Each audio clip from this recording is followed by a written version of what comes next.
L'initiative de l'honorable Kimpo est bonne, puisque quand on parle de la réforme, ça n'a pas commencé seulement par lui.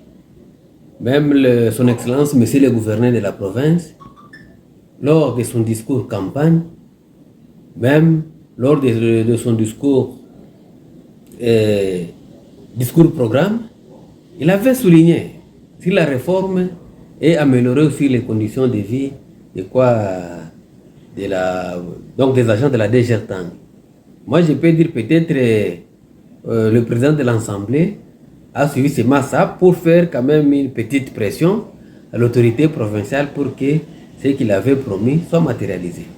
Oui, effectivement, messieurs les journalistes, quand les conditions sont améliorées, là c'est difficile qu'un agent puisse aller prendre l'argent sur terrain.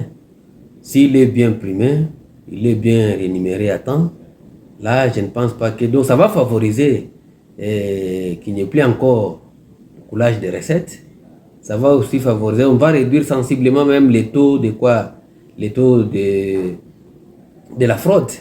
C'est pourquoi il fallait nécessairement améliorer, puisque là on n'aura plus encore à envier les assujettis, or que les assujettis viendront maintenant faire leurs déclarations en bonne et due forme.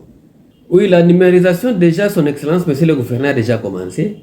Je crois, à travers la rétrocession qu'on rétrocède d'ici à la DGRTAN, au mois d'août et au mois de septembre, déjà la DGRTAN a été dotée de machines ordinateurs. Tout ça, c'est toujours dans la vision de son Excellence, Monsieur le gouverneur. On a déjà doté au moins 30 ordinateurs aux agents, ce n'est pas seulement ici à Kalemi, même dans les différents territoires là où la DGRTAN existe. Et puis, son Excellence, Monsieur le gouverneur, nous a dit que non, il va chercher encore des experts là, nous serons encore dotés d'un logiciel. Même lui, il sera dans les systèmes, même le ministre des Finances sera aussi dans les systèmes.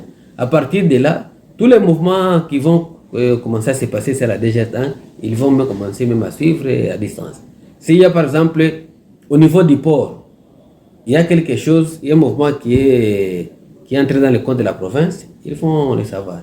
C'est pourquoi je peux dire que non, c'est à son Excellence, Monsieur le gouverneur, de matérialiser son discours. Puisque tout ce que le président de l'Assemblée avait dit, lui n'est pas exécutif. C'est-à-dire celui qui veut exécuter, c'est le gouverneur de la province.